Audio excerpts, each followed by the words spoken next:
Hey guys, this is Lovin Meets with Joe Alexander, the film director of Determined. Hey, thank you guys for having us. I'm here today just to speak about Determined, and it's about a movie about diversity, equity, and inclusion, and the people of determination, a message that is very close to the UAE's heart. And so if you are not subscribed to the Lovin Meets podcast, subscribe wherever you get your podcast from and enjoy.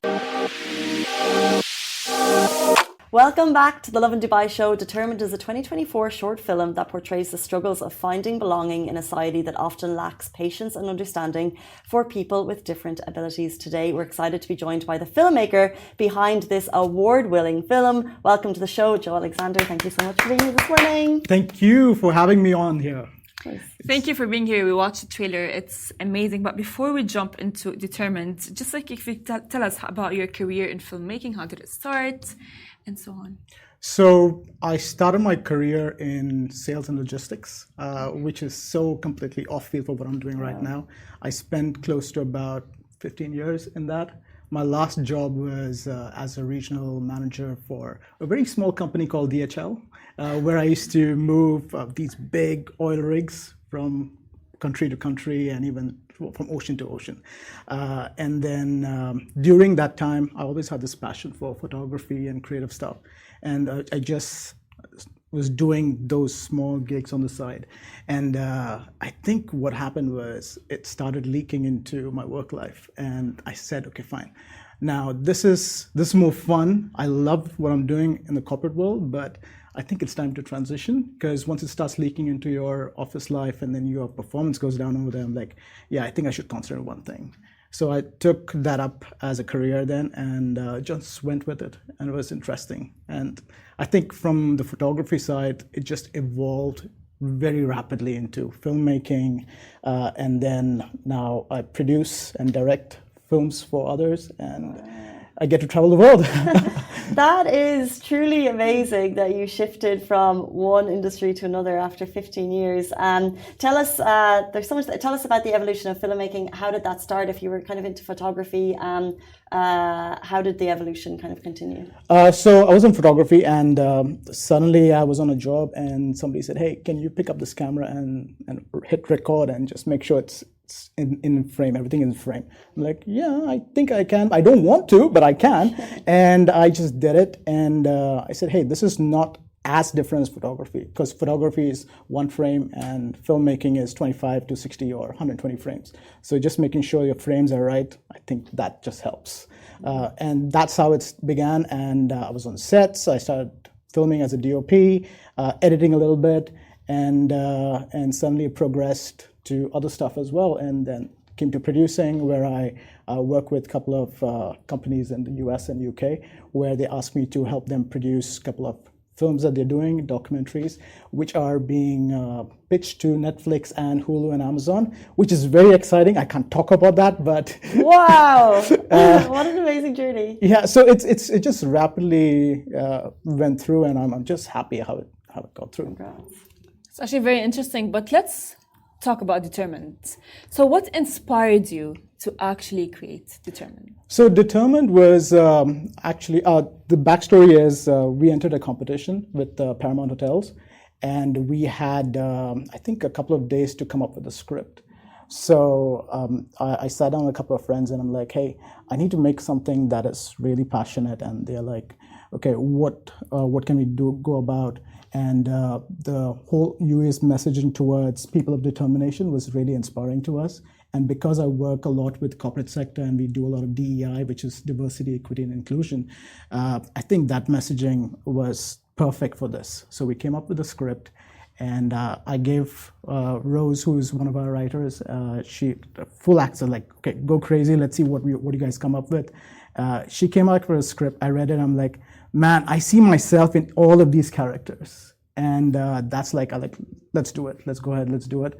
And we did this. And the whole hope was that we do it in a way that it's not for winning an award, just to get the whole message of inclusion and how people of diversity are being treated around the world. And I think that came across very well. So tell us about the script without giving too much away. Tell us about the script, and then also how do you relate to each character? Okay, so the script was mainly about Victor, this guy, and he's a neurodivergent. He's got ADHD and misophonia, and misophonia is basically you get shocked when you hear certain sounds, certain noises, and so it was a very interesting concept, and we want to just portray that message further. So Victor is a main character, and because it's his first day at this prominent hotel and he's just going through life, it is about following him and how people treat him because he's different, and just going through the whole motion of the day. And in that journey, he finds hope. Not only does he find hope, he gives hope by the end of it. And technically, it was classified as a musical by Paramount, and we didn't want it to be that because there's a 1-minute song inside, and it comes out very well. And how do you relate to the characters? So I have ADHD, and I think most creative people have ADHD for some reason and are neurodivergent, and I'm on borderline spectrum of that. I can't remember things sometimes, so I have to write things down a lot, especially when I'm in meetings and I'm speaking to people, just to be on point, like right now. So it helped me on that. The other character is, we have a girl in it who's played by Aisha. Her character name is Andy, and she is kind of paraplegic. She's on crutches and on a wheelchair. And we have Darsh, who is the supervisor for Victor, and we have Andy's father, who is Xander. So each of the characters plays a different role. So Victor is neurodivergent. Darsh is this everyday, normal kind of character, and who just tries to be himself, but at the same time sometimes comes across rude in the way he's interacting with Victor. And then he's like, okay, I need to check what I'm doing right now and just relax and just be nice with Victor as well. So it's like a normal everyday character. And then you've got Xander, who is this overprotective dad, and he loves his daughter, and that overprotective love turns out a little bit crazy sometimes. You know how you can be with children. And so it's the messaging of these 4 characters. So I find myself in each of them because I'm a father as well. I know I can be very overprotective of my kids, but sometimes you just have to let them go so that they can grow. Nice. Well, the focus of the movie is all about sensory issues. Yes. And of course, and having, like the topics like ADHD, misophonia, and all of these things, like I would say translated to the viewers is not that easy. So how were you able to translate that and maybe relate to the viewers? So as a filmmaker, I love using sounds and how they come off across in the scenes, and I think as a tip to any filmmaker out there, it's great practice when you actually start doing that. And that's what we said. Whatever the movie is, we're going to make a lot of this sounds, diegetic sounds, come out in the movie. So it just helps. So we partnered up with Josh Das, who did the score of the movie, the musical of this movie, the sound effects. And I told him, hey, this is what my idea is. I just want to have a lot of diegetic sounds, a lot of things. And the way he lined them up for the movie was very subtle, but it's there, and there's a lot of hidden Easter eggs through the sound, which just helps the movie along. Like even the trailer, so it starts off with these different sounds, and not many people can hear those sounds. Like I think it's 8,000 hertz is a normal parameter of sound that normal people can hear. But we had a sound every time Victor feels triggered, and it's there in the movie. And it was like a cheat code, but we just wanted to use that because it's an unnerving sound. It makes you wonder what's happening over here. Subconsciously, it makes you wonder. So that's how we lined it up. And speaking of sounds, why did you choose, I guess, a busy hotel setting for the set of the movie? So the rule was you shoot in a day, and you shoot only on location, and only with certain specific things around. So it was challenging, but we did it within 24 hours. Amazing.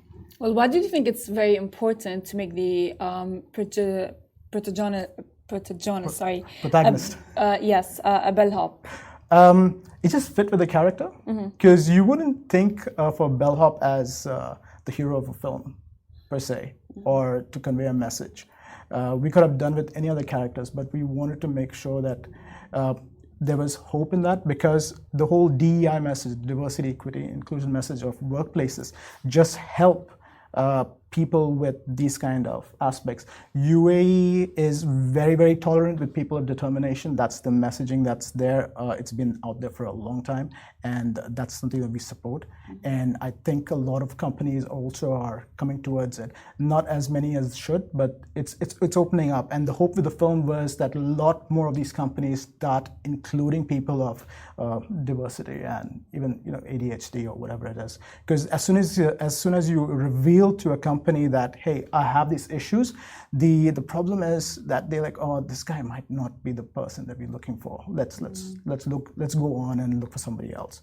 But the flip side of it is you could say that people with diversity or all these issues have superpowers. Like for me, I would be, because I keep forgetting, I have to write down things, and it helps me just remember things as well. And they're very good with numbers, very good with creative skills, and it just comes out. Love that, superpowers. We weren't aware that you shot this in a day, which of course I'm sure presented some challenges. So talk to us a bit about the challenges that you faced throughout the entire process. Kind of what was the biggest challenge? The biggest challenge, I don't think there were challenges. It was just planning our times properly, just so that we get our shots.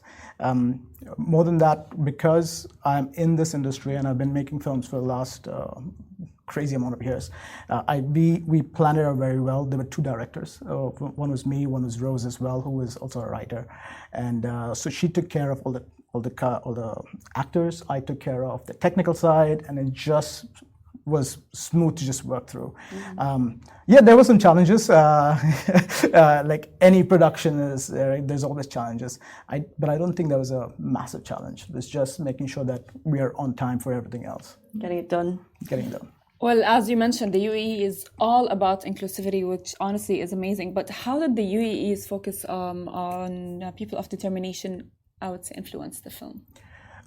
It was just something that we just went through the motion of what works best. Rose has a niece who's also a person of determination, and it just helped. It just helped the story because it's something personal to everybody. The thing about making short films is it's a passion project, right? And if we are not able, if we just wanted to do it for a prize, we could have just made anything that's award-winning. And because the hope was not making award-winning, it was to deliver a message of hope, a message that people can relate with, even though they're not people of determination. That was our complete hope in it, and I think that came up very well. So people of determination might be a saying for some people, but for us it was like, yeah, this is very personal. This is really personal. This is me, technically. Well, a massive congratulations to everyone involved, because you took home 3 awards with Paramount's Recreate Drama, Best Actor, Best Cinematography and Best Director. But you teased something at the beginning of this interview that you've also got other projects that are kind of going towards Hulu and Netflix. Tease a bit more. How amazing. And are they shot here? Shot internationally? Internationally. So like I said, I work with these companies, and what I do as a line producer is I go to different countries and produce these films and documentaries with them. Really interesting projects, but because of the NDAs and stuff, I can't. Let's just do like if we're talking movies, so we can do like, so is it like documentary, movie, or series? No series, but yes to both of the other first two. Documentary and movie. Yes. Short movie or long movie? Long movies. Oh. So it's multiple projects over multiple countries and still ongoing. So lots of short documentaries. I think we're covering about 5, 6 very pretty important people, and the movie, which is very interesting, which is already on pitch, and so it's interesting. That's all I can say about it. I'm so sorry. Well, what genre? It's mystery. Oh, So okay. exciting. Massive congratulations to you. We always say on the show that it's an opportunity to meet people in Dubai who've done incredible things. 15 years working in the, what would we say, DHL is? Supply chain and logistics. Chain, and then following your dream, and now film director. So amazing. And congratulations to everyone on the set of Determined. How can we watch it? Now we are, because it's going towards the film festival route, we're not allowed to put it on YouTube or anything else. That's the first place I want to put it up. But what we're doing is we're trying to screen it. We are looking, so as a filmmaker in Dubai, screening films is one of the most hardest things. Like the cheapest place that we could find was very much out of the budget, and we only wanted to be a screening for our crew and very close people. It was very out of budget, so we did partner up with a couple of places that are allowing us to do it. We are in talks with somebody. I don't know if I'm allowed to say this. Go on. But we are in talks with a couple of people as well, so that the whole message of diversity, equity, and inclusion comes across. And what our hope was to work with companies who already support the message and maybe use that as an avenue to pitch them moving forward as well. Okay. So that's there.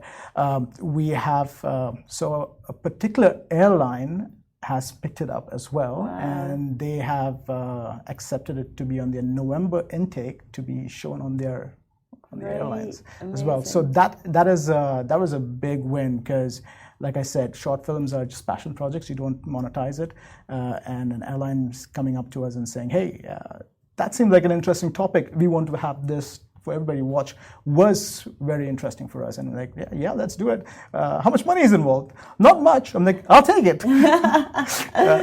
Amazing. Well, creating these conversations is so important, and that's what this movie does. We cannot wait to watch it. And thank you so much for coming in to share the story this morning.